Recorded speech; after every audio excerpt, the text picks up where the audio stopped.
Okay, so ngayon guys, tuturuan ko kayo kung paano yung shortcut ng mga ganitong problem.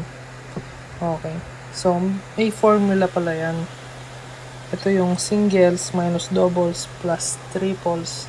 Tuloy-tuloy lang yan. Okay, bale, salitan lang. Plus, minus, plus, minus, plus, minus. Kung marami kang data. Okay. So, for example, sa problem na to, try natin kaagad. Kunwari, pinapatanong kung ilan yung total na tao. Okay. So, try muna natin.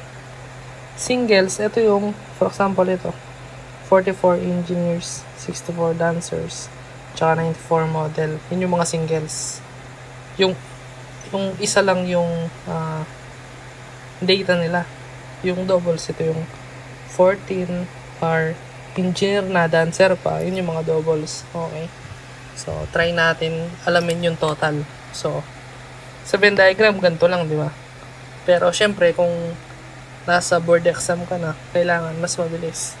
So, okay. Try natin. 44 plus 64 plus 94. Tapos, minus yung mga doubles. So, minus 14, minus 24, minus 44.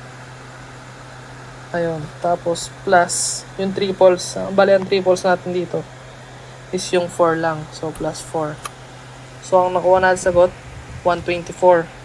So, tignan natin kung same siya sa Venn diagram. Okay.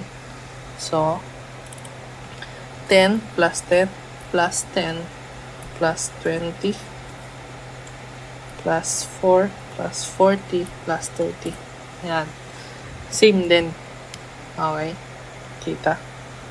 Ngayon, ang tinatanong nito, determine the total number of engineer or dancer or model. Paano naman pag ganun?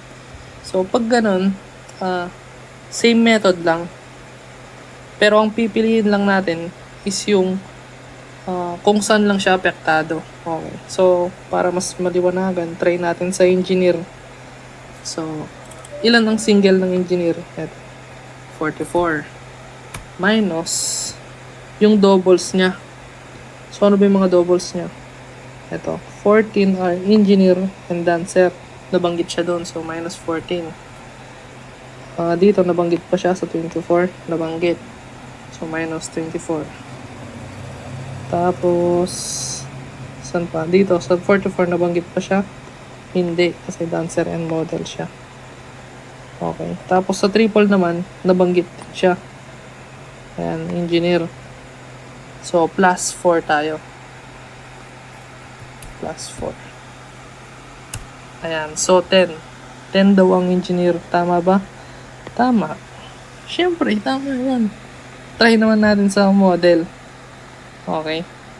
Nagigets ba? Okay. Sa model naman, ilan yung single niya? 94. Matik, isa lang yun. Sa doubles naman, dito sa 14, kasama ba siya? Model, hindi.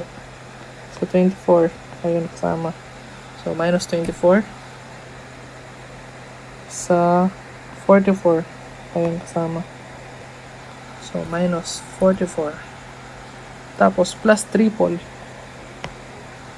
So, plus triple is 4. Boom, 30. Tama ba siya?